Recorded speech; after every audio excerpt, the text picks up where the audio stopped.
நேயர்கள் அனைவருக்கும் வணக்கம். சக்தி ஜோதிடம் வழியாக உங்களை சந்திப்பது உங்கள் வழிகாட்டி ஜோதிடர் கண்ணன். கைரேகை கருத்துக்களை மிக எளிமையாக உங்கள் கையை பார்த்தவுடன் புரியும்படி கற்றுக் கொடுத்து கொண்டு வருகிறோம். பாருங்கள், பார்த்து பயன்பெறுங்கள்.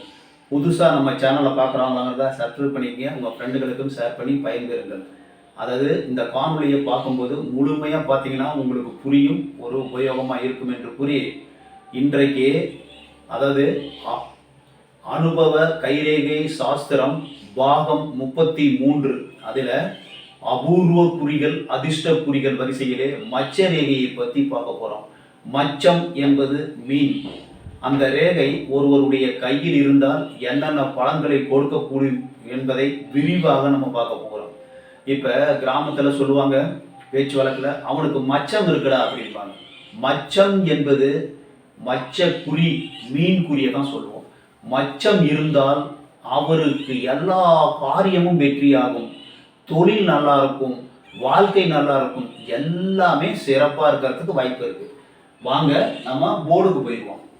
இப்போ நம்ம கை ரேகை, இந்த கை ரேகை அமைப்பில் அனுபவ கைரேகை சாஸ்திரத்தில் பாகம் 33 அதிர்ஷ்ட குறிகள்ல அபூர்வ குறிகள்ல மச்சக்குறி, மீன் குறி.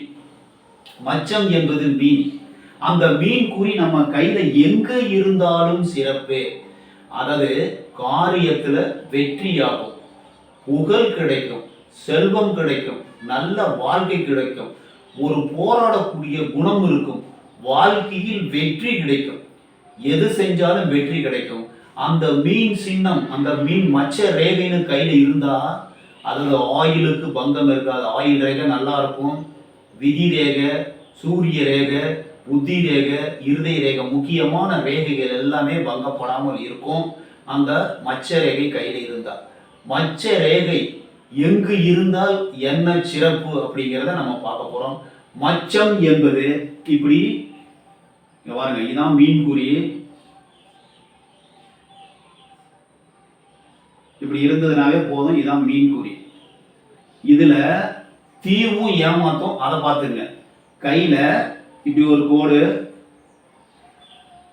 இது வந்ததுன்னா தீவு மேல அப்படி இருந்து இது மேல் நோக்கி இருப்பது மிகவும் சிறப்பு. இப்படி இருந்ததுன்னா சிறப்பு. எந்த மேட்லையாவது இந்த மாதிரி ஒரு குறி இருந்ததுன்னா அது மச்ச ரேகைன்னு அர்த்தம். இந்த மாதிரி இருந்தாலும் மச்ச ரேகை தான். இது தீவு.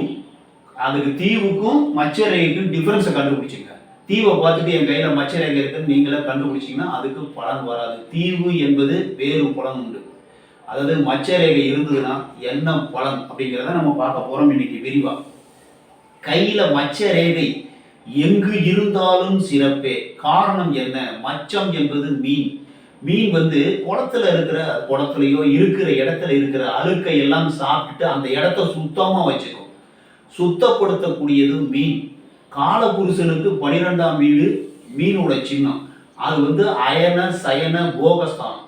அப்ப வாழ்க்கையில் வெற்றி கிடைக்கும், பணம் கிடைக்கும், செல்வம் கிடைக்கும், மனைவி மக்கள் சுகத்தை நல்ல ஒரு பிரச்சனை இல்லாமல் கிடைக்கும். இந்த மீன் ரேகை, மீன் சின்னம் கையில இருந்ததுன்னா, மச்ச குறி இருந்ததுன்னா, மச்ச ரேகை இருந்ததுன்னா வாழ்வில் எல்லா சுகங்களையும் பெற்று ஒரு அரசனை போல வாழ்வதற்கு வாய்ப்புகள் உருவாகும். அதை நீங்க பார்த்து உங்க கையில் இந்த மாதிரி ரேகை இருக்கான்னு பாருங்க. இப்ப நம்ம எடுத்துக்காட்டா குரு மேட்ல இப்படி மேல் நோக்கி ஒரு மச்ச ரேகை இருக்கு சார். இப்படி கொஞ்சம் கீழே வரும். இப்படி மச்ச ரேகை இருந்ததுன்னா உங்க கையில குரு மேட்ல இருக்கான்னு பாருங்க. மிகவும் சிறந்த அமைப்பு. குரு மேட்ல இருந்தா ஒரு அதிகார பதவி, பதவி மூலம் வருமானம், செல்வம், செல்வாக்கு, புகழ், பலர் வணங்கக்கூடிய ஒரு பதவி கிடைக்கும். இந்த குரு மேட்ல மச்சம் இருந்ததுன்னா ஒவ்வொரு கையெடுத்து கும்பிடுறாங்க பார்த்தீங்களா, பெரிய மிகப்பெரிய பதவி. அதாவது அரசியல் துறையா இருக்கட்டும், வியாபார துறையா இருக்கட்டும், சினிமா துறையா இருக்கட்டும், எதுல இருந்தாலும் வணங்கக்கூடிய ஒரு பதவி. ஒரு ஐஏஎஸ், ஐபிஎஸ், ஐஆர்எஸ் இந்த மாதிரியும் இருக்கலாம், அரசு அதிகாரியாகவும் இருக்கலாம், அரசு கான்ட்ராக்டாகவும் இருக்கலாம், தொழில் அதிபராகவும் இருக்கலாம். வணங்கத்தக்க ஒரு பதவி கிடைப்பு, உயரிய பதவி கிடைக்கிறதுக்கு வாய்ப்புகள் உண்டு குரு மேட்ல மச்ச ரேகை இருந்தது. இப்ப சனி மேட்ல மச்ச ரேகை இருக்கு சார். மாதிரி சனி மேட்ல இதே மாதிரிதான் போனோம். சனி மேட்ல மச்ச ரேகை இருந்தால் வேலை மூலமாக நல்ல வருமானம் கிடைக்கும். குருமேட்ல மச்சம் இருந்தா தொழில் மூலமா நல்ல வருமானம் கிடைக்கும், பேர் புகழ் செல்வம் கிடைக்கும். இப்ப சனிமேட்ல இருந்ததுன்னா வேலை மூலமா நல்ல பேர் புகழ் செல்வம் செல்வாக்கோட வாழ்வார்கள் அப்படின்னு சொல்லலாம். இப்ப சூரிய மேட்ல இருந்தா சினிமா துறையில் வாழ்க்கையில வெற்றி பெறுவார்கள். சினிமா துறைனா நடிப்பு, எழுத்து, இயக்கம் எல்லாமே, இசையமைக்கிறது எல்லாமே கலைத்துறையில் முன்னேற்றம் வரணும்னா இந்த மச்ச ரேகை மேல் நோக்கி நம்ம சூரிய மேட்ல இருந்துச்சுன்னா மிக பெரும் சிறப்பு, வாழ்க்கையில் வெற்றி பெறுவார்கள். புதன் மேட்ல நம்ம மச்ச ரேகை இருந்தா வியாபாரத்துறையில் கொடிகட்டி பரப்பார்கள். வியாபாரத்துறையில நல்ல முன்னேற்றம் ஏற்படுவதற்கு முயற்சி செஞ்சு வாழ்க்கையில நல்லா இருக்கிறதுக்கு வாய்ப்புகள் இருக்கு. இப்ப நம்ம செவ்வாய் மேட்ல பாருங்க, செவ்வாய் மேட்ல மச்ச ரேகை இருந்ததுன்னா அவர்கள் அதாவது சேவை சார்ந்த துறையில் பேர் புகழ் செல்வத்தோடு சிறப்பாக வாழ்வதற்கு வாய்ப்புகள் உண்டு. இப்ப நம்ம சந்திர மேட்ல மச்ச ரேகை இருக்குதுன்னா அதாவது கடல் கடந்து போய் அதாவது வாணிபம் மூலமாக வியாபாரம் மூலமாக வாழ்க்கையில் வெற்றி அடைவதற்கு வாய்ப்புகள் உண்டு. சுக்கிரமேட்ல மச்ச ரேகை இருந்ததுன்னா பெண்கள் மூலமாக உங்களுக்கு வருமானம் வருவதற்கு வாய்ப்பு உண்டு. பெண்கள் வீட்டிலிருந்து வருமானம், அதாவது மாமியார் வீட்டில இருந்து வருமானம், வரதட்சணை, அதாவது ஆணுக்காய் இருந்தாலும் பெண்ணுக்காய் இருந்தாலும் ஒரே குடிதான். மாமியார் வீட்டில இருந்து வருமானம் வரத்துக்கு வாய்ப்பு இருக்கு. அவர்கள் மூலமா சோர்ஸ், வீடு, நிலம், சொத்து பத்தோட சந்தோஷமாக இருப்பதற்கு வாய்ப்பு உண்டு. இதோட இல்லற சுகமும் நல்லா இருக்கும். இப்ப இந்த மீன் சின்னம் கையில இருந்தா காரிய பலிதம் உண்டாகும், வெற்றி உண்டாகும், புகழ் உண்டாகும், இன்பம் உண்டாகும், சந்தோஷம் உண்டாகும், குழந்தை குட்டியோட ஒரு அரசபோகமான வாழ்வு கிட்டும். உங்க கையில எந்த இடத்துல இருந்தாலும் மிகவும் சிறப்பு.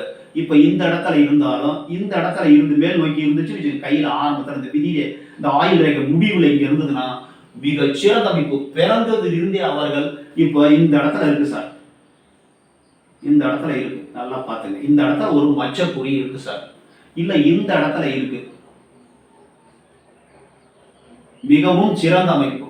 வாழ்க்கையில உங்களுக்கு பிறந்ததிலிருந்து மேல் நோக்கி இருக்கிறது மிகவும் சிறப்பு. இப்படி சைட்ல இப்படி பார்த்து இருக்கிறது கொஞ்சம் பலன் கம்மி தான். இந்த மாதிரி மச்சக்குறி இருந்ததுன்னா அவர்களுக்கு பிறந்ததிலிருந்து நல்ல செல்வம், செல்வாக்கு, புகழ் ஏற்படுவதற்கு வாய்ப்புகள் உண்டு. இந்த மச்ச ரேகை ஒருத்தருக்கு அதுவே செல்வத்தை கொண்டு குமிச்சிடும்.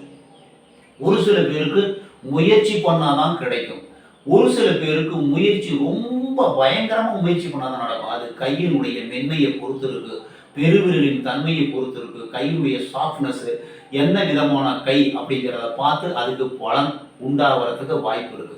ஒரு சில பேருக்கு இந்த மச்ச ரேகை இருந்தும் ஏதாவது குறை இருக்கும். அப்ப அவங்க செஞ்ச பிராப்தம் அவ்வளவுதான் அந்த மாதிரி நினைச்சுக்கணும். உடனே மச்ச ரேகை இருக்குன்னா நம்ம எதுவுமே செய்யாம ஒரு சில பேருக்கு வந்துடும். ஒரு சில பேருக்கு மச்ச ரேகை இருந்ததுன்னா ஆட்டோமேட்டிக்கா வந்துடும். ஒரு சில பேருக்கு முயற்சி பண்ணாதான் வரும். ஒரு சில பேருக்கு முயற்சி பண்ணாலும் சித்திப்பது கஷ்டமாக இருக்கும். அதுக்கு என்ன பண்ணணும், நீங்க ரொம்ப கடுமையா முயற்சி பண்ணணும். உங்க கையில அந்த மச்ச ரேகை கட்டா கடுமையா முயற்சி பண்ணணும். அதுக்கு காரணம் என்னன்னா இந்த ஆயுள் ரேகையில மேல் எழும்பக்கூடிய ரேகை வரணும், இல்லைன்னா சூரிய ரேகை வரணும். சூரிய ரேகை எந்த வயசுல இருந்து வருதோ அந்த வயதில் வருவதற்கு வாய்ப்பு கொண்டு. ஒரு சில பேருக்கு இந்த ரேகை சூரிய ரேகையும் தேவையில்லை, இதுவும் தேவையில்லை. அதுவே ஆட்டோமேட்டிக் அந்த மச்ச ரேகை இருந்தாவே மச்சம் இருக்கிற அவனுக்கு வாழ்க்கையில முன்னுக்கு வந்துவான்னு சொல்றாங்க பாத்தீங்களா. அந்த மச்ச ரேகை இருந்தா வாழ்வில் மிகவும் சிறப்பார்கள். ஒரு சில பேருக்கு இந்த மாதிரி இருக்கிறதுக்கு வாய்ப்பு இருக்கு. ஒரு சில பேருக்கு இந்த ஆயுள் ரேகை மேலெழும்பக்கூடிய கிளைகள் வரும்போது அந்த மச்ச ரேகை வேலை செய்யும். ஒரு சில பேருக்கு சூரிய ரேகை வரும்போது தான் வேலை செய்யும். ஒரு சில பேருக்கு பிறந்ததிலிருந்தே மச்ச ரேகை இருந்து வாழ்க்கையில முன்னுக்கு வருவார்கள் என்று கூறி மற்றும் ஒரு சிறப்பான காணொளியில் உங்களை சந்திக்கும் வரை உங்கள் வழிகாட்டி ஜோதிடர் கண்ணன். வணக்கம்.